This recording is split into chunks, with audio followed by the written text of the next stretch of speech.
जब भी हम गाड़ी लेने की प्लानिंग करते हैं और उसमें अपनी बजट देखते हैं, हमारा बजट कितना है, तो हम बजट में जोड़ते क्या है, गाड़ी का एक्स शोरूम प्राइस क्या रहेगा, इंश्योरेंस क्या रहेगा, रजिस्ट्रेशन चार्जेस क्या रहेंगे।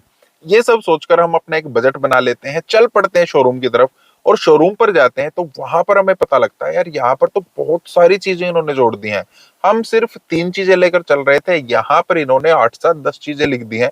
किसी के चार्ज 4,000 रुपए लिख रहे हैं, किसी के 10,000 रुपए लिख रहे हैं, किसी के 200 रुपए लिख रहे हैं, किसी का कुछ लिख रहे हैं। और वो चीज बनाते बनाते ही 10 15 20 हजार रुपए और एक्स्ट्रा हमें दिखना शुरू हो जाते हैं। तो वो क्या चीजें है वहां पर, आज हम उन 4 चीजों की बात करेंगे जहां पर हमसे ज्यादा पैसा ले लिया जाता है और उस पैसे को हमें देने की कोई जरूरत है ही नहीं। हमें उसके बारे में ज्ञान नहीं होता है तो हम दे देते हैं, और इस तरीके से बिल्कुल बढ़िया तरीके से हमें बताया जाता है, हमें लगता है हाँ ये ऐसा ही होगा, लेकिन वो चीजें उस तरीके से नहीं होती हैं। तो हेलो, मेरा नाम है अमित, आप देख रहे हैं डेली ऑटो लाइफ।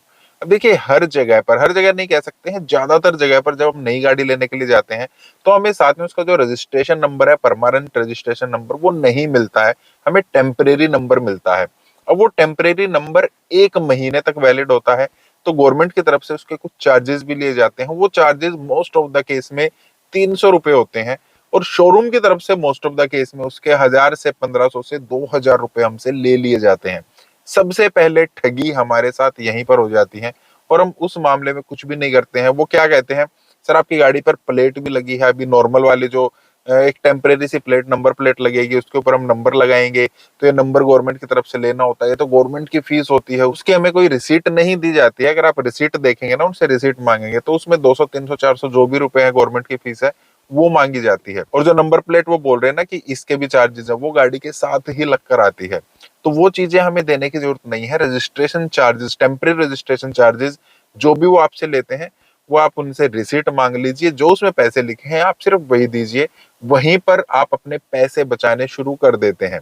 फिर दूसरे चार्जेस क्या आ जाते हैं, वो आ जाते हैं परमानेंट रजिस्ट्रेशन चार्जेस। अब देखिए, एक तो 600 रुपए होते हैं जो रजिस्ट्रेशन चार्जेस होते हैं, उसकी आपको रिसिट मिल जाएगी। उसके बाद जितने का आपका टैक्स बना है, वो आपकी गाड़ी का जो भी प्राइस है उसके स्लैब के हिसाब से आपका टैक्स बन जाएगा, वो भी रिसिट आपको दे दी जाती है। फिर तीसरी चीज क्या होती है, जो आपकी फाइल बनी है ना, वो फाइल जमा होती है आरटीओ ऑफिस में। अब उस फाइल को सिर्फ जमा कराने के लिए वो बोलते हैं कि ये वहां पर जाएगी, वहां से नंबर बनेगा, उसके बाद आपका नंबर आएगा, यहाँ पर नंबर प्लेट आएगी, हम उसको लगाएंगे। नंबर प्लेट के चार्जेस भी इसके साथ ही आ गए हैं। तो वो सब मिलाकर बोल देते हैं इसके 5,000 रुपए आपके हो गए हैं। तो हमें लगता क्या है, हाँ यार इतना झमेला अब कौन करे। अब ये फाइल तैयार कराओ, उसके बाद आरटीओ ऑफिस में जमा करा के आओ, वहां से फिर नंबर प्लेट लेकर आओ, फिर उसको लगवाओ। तो ये सब ये करा तो रहे हैं, 5,000 रुपए अपने लगने हैं। लेकिन सही सही मैं आपको बता दूं, मेरे इस काम में कितने पैसे लगे थे, मेरे लगे थे सिर्फ 10 रुपए। 10 रुपए किस चीज के, जो उन्होंने डॉक्यूमेंट दिए थे ना, वो एक फाइल में लगा के और वहां पर सबमिट कराने थे। जितने भी डॉक्यूमेंट्स होते हैं, जो भी जमा होने होते हैं आरटीओ ऑफिस में, वो सब शोरूम का काम होता है आपको प्रोवाइड कराना जब आपने गाड़ी ली है। वो बाकायदा आपको जितने भी वहां पर डॉक्यूमेंट लगने हैं, वो सब स्टेपल करके 5 7 10 जितने भी डॉक्यूमेंट है वो सब आपको देंगे। एक फाइल में, हो सकता है वो फाइल भी आपको दे दें, तो एक फाइल में उनको लगाइए, आरटीओ ऑफिस में जाइए, वहां पर जमा करा दीजिए, दैट्स इट। आपको कुछ भी नहीं करना है। नंबर प्लेट के चार्जेस, जो हाई सिक्योरिटी नंबर प्लेट है, 400 रुपए के आसपास होते हैं, वो भी उसी में इंक्लूड होते हैं जब आपके चार्जेस कटते हैं।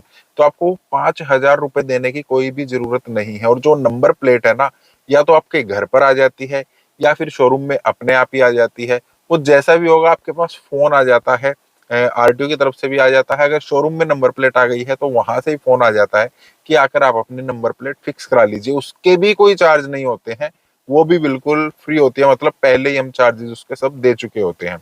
तो यहाँ पर भी हमें थोड़ी सी बचने की जरूरत है।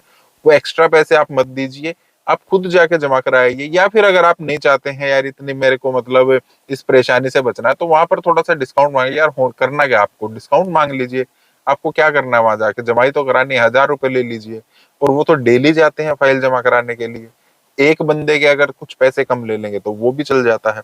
तो यहाँ पर भी आप पैसे बचा सकते हैं। और फिर एक और चीज आ जाती है जिसमें बड़ा मोटा टाका लगता है, वो बोल देते हैं लॉजिस्टिक चार्जेस या फिर हैंडलिंग चार्जेस। और इस पर ना ज्यादातर लोगों को मैंने देखा, वो आराम से मान जाते हैं। होता क्या है, आप गाड़ी लेने के लिए गए, वहां पर जोड़ दिए हैं आपके लॉजिस्टिक चार्जेस 10,000 रुपए। आपने पूछा ये किस चीज के हैं, ये है जी प्लांट से जो गाड़ी आई है, ट्राला में चढ़ाकर हम लेकर आए हैं, ये उसका खर्चा है, उसका किराया है, वो तो आपको ही देना पड़ेगा ना, क्योंकि गाड़ी आपकी आई है। अब हम कहते हैं हाँ यार वो तो हमें ही देना पड़ेगा, बिल्कुल ठीक बात है। लेकिन यहीं पर हम गलती कर देते हैं। गलती क्यों है?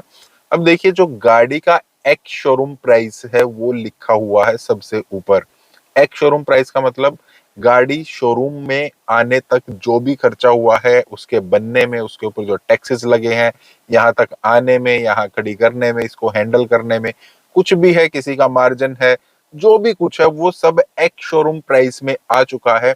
इसके ऊपर इस गाड़ी का कोई भी पैसा हमें नहीं देना है, लेकिन इसके ऊपर वो हमसे और 10,000 12,000 रुपए मांग रहे हैं।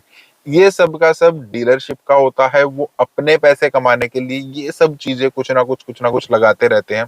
तो आपको सिंपल यही टर्म उनको बोलनी है, एक्स शोरूम प्राइस का मतलब क्या होता है। अब कल को आप ये भी बोल दोगे यार ये तो प्लांट से गाड़ी आई है, उसमें कंपनी ने अपना मार्जिन रख लिया, हमारा मार्जिन तो रखा ही नहीं है। रास्ते में यार ट्राला खराब हो गया था, पहले आपको 10,000 रुपए देने थे, अब आप 15,000 रुपए दीजिए। ये सब कभी भी नहीं होता है, ये चार्जेस भी हमें कभी नहीं देने हैं। हालांकि बहुत जगह पर मना कर दिया जाता है गाड़ी देने से कि अगर आप ये चार्जेस नहीं देंगे तो आपको गाड़ी नहीं मिलेगी। वो चल भी रहा था कुछ टाइम तक, क्योंकि गाड़ियों की शॉर्टेज थी, डिमांड ज्यादा थी, लेकिन आज नहीं चलता है ये। अब आप इस चीज को बिल्कुल आराम से कटवा सकते हैं, या आप ये भी बोल सकते हैं कि अगर आप ये चार्जेस लगाएंगे तो मैं कंपनी में फोन करूंगा, वहां से पूछूंगा, आपकी मैं शिकायत भी कर दूंगा।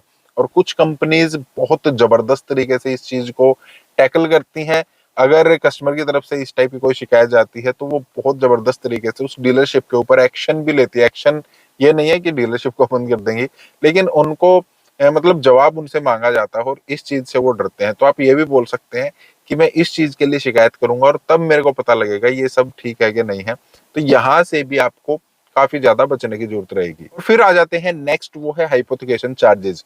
जो भी अपनी गाड़ी पर लोन लेता है उसको ये चार्जेस देने होते हैं। 1,500 रुपीज के आसपास ये चार्जेस होते हैं, लेकिन इस मामले में भी 5 से 6 हजार रुपए चार्जेस ले लिए जाते हैं। ये बताता है कि आपने गाड़ी लोन पर ली है, अभी ये बैंक के पास गिरवी है, अभी गाड़ी आपकी नहीं हुई है, हालांकि आप चला रहे हैं, लेकिन बैंक के पास ये गाड़ी गिरवी है। उसको डॉक्यूमेंट्स में चढ़ाने के लिए आपसे 1,500 रुपए लिए जाते हैं। आपकी आरसी पर भी ये मेंशन होता है कि कौन से बैंक के पास ये हाइपोथिकेशन में है, कौन से बैंक के पास है। तो वो चीज जो है आपसे 1,500 रुपए लिए जाएंगे, लेकिन बहुत बार 5 से 6 हजार रुपए इस चीज के भी लगा दिए जाते हैं।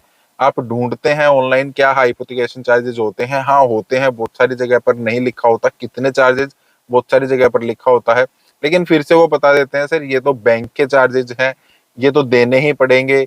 1,500 रुपए अगर आपने कहीं लिखा हुआ भी देख लिया, नहीं सर हमारा बैंक ज्यादा लेता है, ये किसी और बैंक के लिखे होंगे, लेकिन ये स्टैंडर्ड है, क्रॉस स्टैंडर्ड है, 5 से 6 हजार रुपए किसी भी बैंक के नहीं है। तो वो अभी आपको देखना है, यहाँ पर भी हमें ज्यादा पैसे नहीं देने हैं। तो इस चीज में भी हमें थोड़ा सा बचना है। तो ये 3 4 चीजें हैं जहां पर थोड़ा थोड़ा करके हमसे ज्यादा पैसे ले लिए जाते हैं। वो हमें दिखता नहीं है, हम हाँ हाँ हाँ हाँ करते चले जाते हैं, और लास्ट तक जाते जाते वही 10 15 20 हजार रुपए का हमें एक्स्ट्रा फटका लग जाता है। तो इन चीजों से सावधान रहिए। कुछ आप कहना चाहते हैं कमेंट कर सकते हैं इस टाइप के वीडियोस के लिए। आप चैनल को लाइक करना, चैनल को सब्सक्राइब करना। मिलते हैं नेक्स्ट वीडियो में। Thank you, bye.